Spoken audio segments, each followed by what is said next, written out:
Hello friends, Ram Ram, जय श्री कृष्ण। आप सब कैसे हो? आशा करती हूँ आप सब बहुत बहुत अच्छे होंगे। और बहुत दिनों के बाद मैं वीडियो बना रही हूँ और आपसे भी मैं बहुत दिनों के बाद मिल रही हूँ फ्रेंड्स। और आज मैं जिस पे रिएक्शन दूंगी तो वो है फ्रेंड्स, जो भी हमारा नया संसद का इनोग्रेशन है उसमें जो सेंगोल करके एक स्थापित करने जा रहे हैं, वो बहुत इंटरेस्टिंग टॉपिक है और बहुत ही उसके बारे में मैं भी जानना चाहती थी और आपके सजेशंस भी है फ्रेंड्स। तो आज मैं फिर से रीस्टार्ट मेरी चैनल करूँगी फ्रेंड्स। तो फिर ट्राई करेंगे एवरीडे वीडियो डालने के लिए, अपलोड करेंगे। तो आप ज़रूर सपोर्ट करो, चैनल को सब्सक्राइब करो, पूरा वीडियो देखो और लाइक तो भूलना ही नहीं है, लाइक तो करना है फ्रेंड्स। तो आइए पहले देख लेते हैं ये वीडियो, उसके बाद हम बात करेंगे। उससे पहले फ्रेंड्स के एक वीडियो मेरे बाबू ने इससे पहले रिएक्शन करके डाला है, तो अपलोड किया था वो वीडियो, तो आप जरूर वो भी देखें और मेरे बाबू को भी सपोर्ट करें। तो आइए पहले देख लेते हैं वीडियो, उसके बाद हम बात करेंगे। स्टार्ट।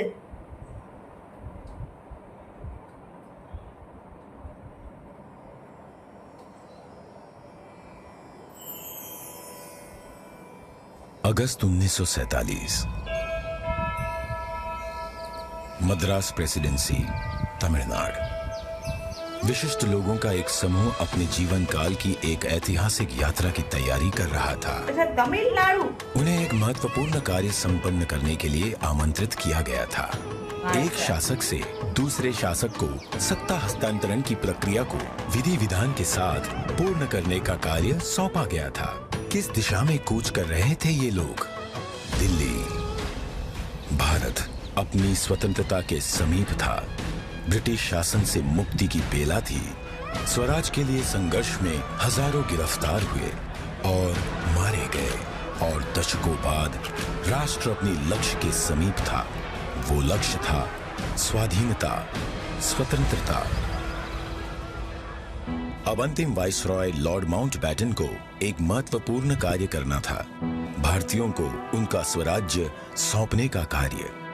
परंतु उनके सामने एक सवाल था, स्वराज्य को किस प्रकार सौंपा जाए। ऐसे में हाथ मिलाने की रस्म शायद ही काम आए। तो इस गौरवशाली क्षण के प्रतीक के रूप में कौन सी रस्म अपनाई जाए? उन्होंने पंडित जवाहरलाल नेहरू के सामने अपना ये सवाल रखा। ये एक उचित सवाल था जिसके बारे में विचार विमर्श की आवश्यकता थी। नेहरू जी ने ये प्रश्न जाने माने स्वतंत्रता सेनानी श्री सी राजगोपालाचारी के सामने रखा, जिन्हें राजा जी के नाम से जाना जाता था। वे तमिलनाडु से थे। नेहरू राजा जी की विद्वता और भारतीय परंपराओं और सभ्यताओं पर उनके ज्ञान का सम्मान करते थे। राजा जी को इसका समाधान भारत के गौरवशाली अतीत में मिला। तमिलनाडु के चोला साम्राज्य में, जो भारत के प्राचीनतम और दीर्घकाल तक चलने वाले साम्राज्यों में से एक था। अच्छा। एक चोया सम्राट से दूसरे सम्राट को सत्ता का हस्तांतरण नीति परायणता के प्रतीक अर्थात सेंगोल सौंप कर किया जाता था। अच्छा। भगवान शिव के आशीर्वाद का आवाहन करते हुए उस समय के महंत द्वारा सेंगोल को आशीष प्राप्त होता था। क्योंकि चोया शिव के प्रबल भक्त थे, उनके द्वारा स्थापित हजारों वर्ष पुराने मंदिरों में आज भी पूजा की जाती है। राजा जी ने इसी परंपरा और समारोह के आयोजन की सलाह दी, जिसे नेहरू जी ने स्वीकार किया। राजा जी ने बिना समय गवाए इस समारोह के लिए प्रमुख धार्मिक मठ या आश्रम तिरुवावड़दुराई आदीनम से संपर्क किया, जिसे 5 सदियों पहले स्थापित किया गया था और ये तब से चोया भूमि के केंद्र में स्थित है और आज तक कार्यरत है। तत्कालीन मठ प्रमुख 20वें गुरु महासन्निधानम श्री अंबलवाणा देसिक स्वामी ने अपनी अस्वस्थता के बाद भी इस कार्य को स्वीकार किया।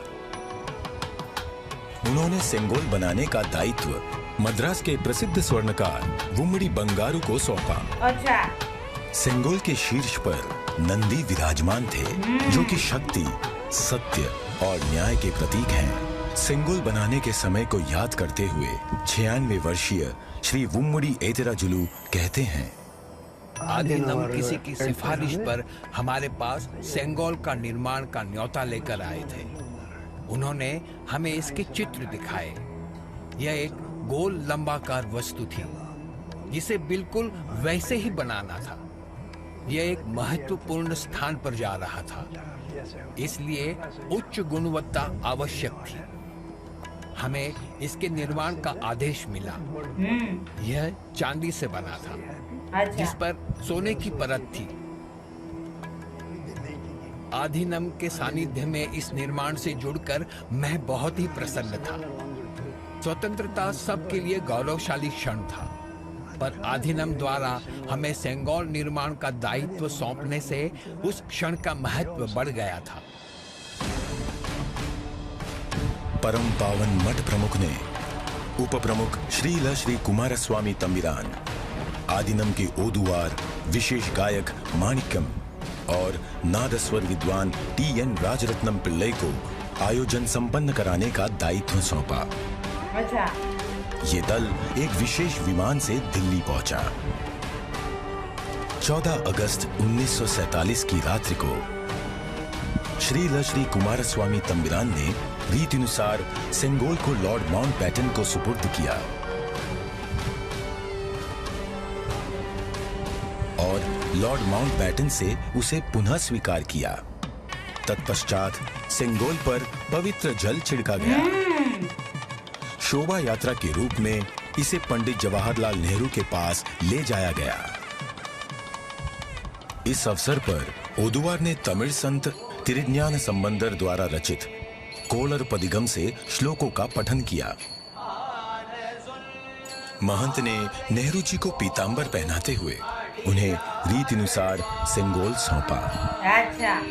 अडियारगल वाणिल अरसालवार आणई नमते, अर्थात ये हमारा आदेश है कि ईश्वर के अनुयायी राजा स्वर्ग के समान शासन करेंगे।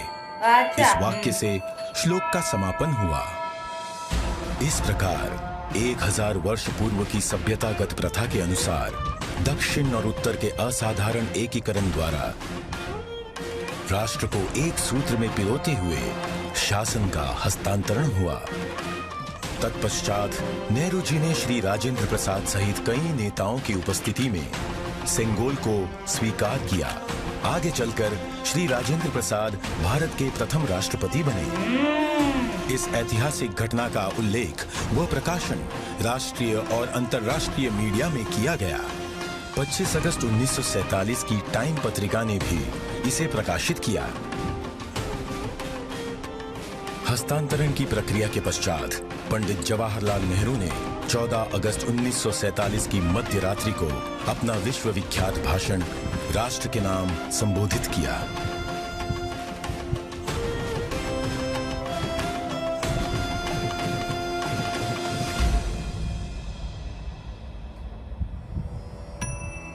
भारत सरकार। हाँ फ्रेंड्स, तो बहुत ही सुंदर वीडियो और बहुत ही सुंदर जानकारी है फ्रेंड ना इसमें। और ये जो सेंगोल प्रोनाउंस में गड़बड़ हो तो पहले ही सॉरी बोल दे रही हूँ फ्रेंड्स। तो जो ये सेंगोल है फ्रेंड्स, वो मैं जानना चाहती थी जब से मैंने मीडिया में न्यूज़ में वो देखा ना, तब से मेरा भी मतलब काफ़ी जिज्ञासा थी मेरे को भी ये वीडियो बनाने की, उस पर रिएक्शन देने की, और आप लोगों के सजेशन भी थे।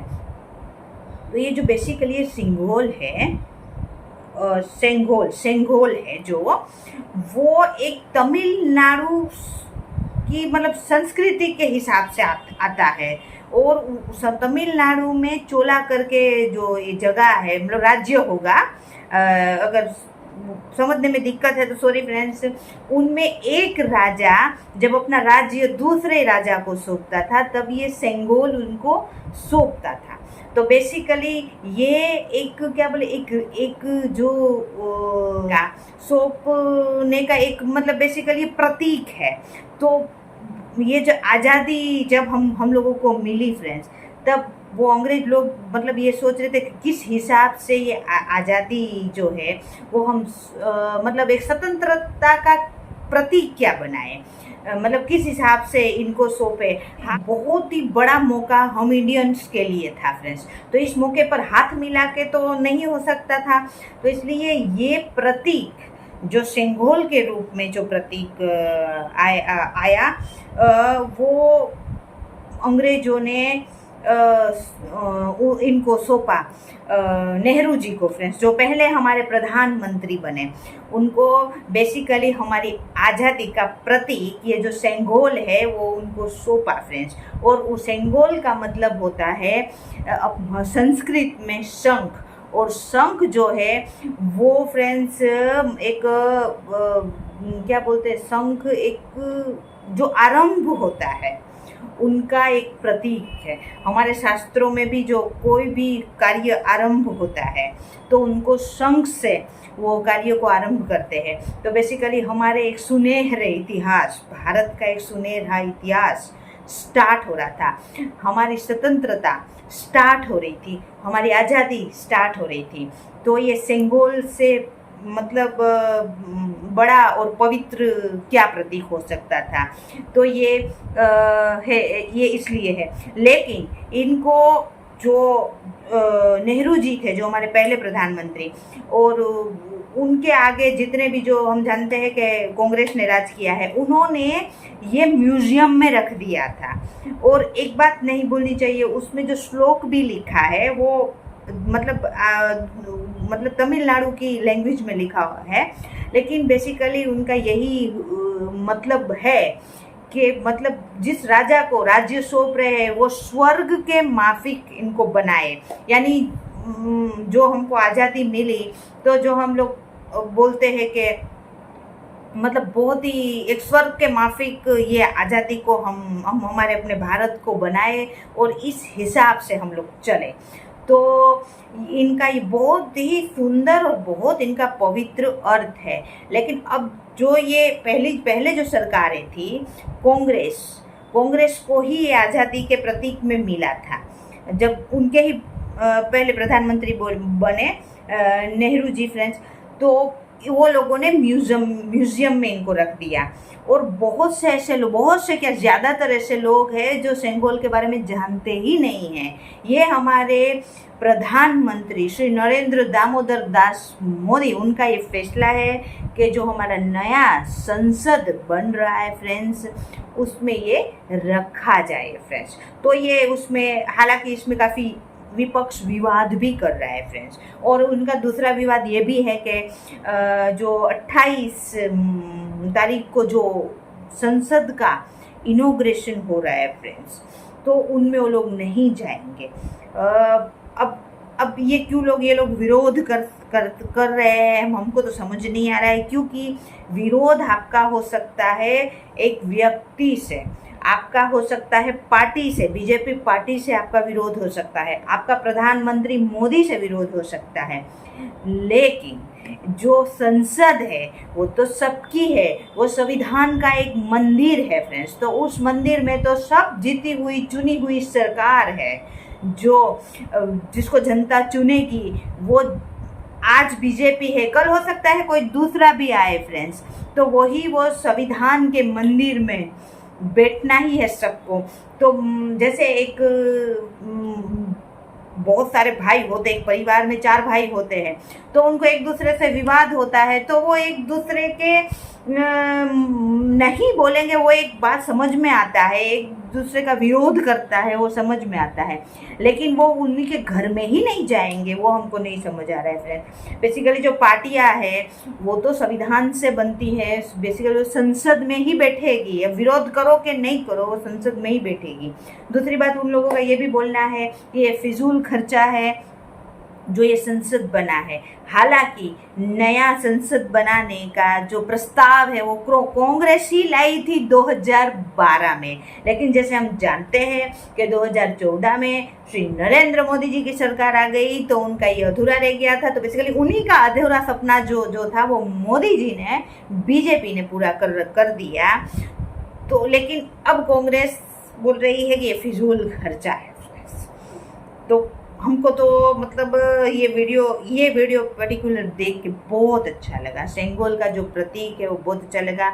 और हम तो बोलेंगे कि म्यूजियम की बजाय ये हमारे संसद में, हमारे संविधान का मंदिर जो है उसमें रहना चाहिए फ्रेंड्स। और मेरे को तो वीडियो बहुत बहुत अच्छा लगा। आपको मेरा रिएक्शन अच्छा लगा हो तो वीडियो को लाइक, चैनल को सब्सक्राइब जरूर करना। और आपको कोई रिएक्शन करवाना है तो आप कमेंट्स कर सकते हो। हम अब की बार हम जरूर उस पर रिएक्शन देंगे फ्रेंड्स।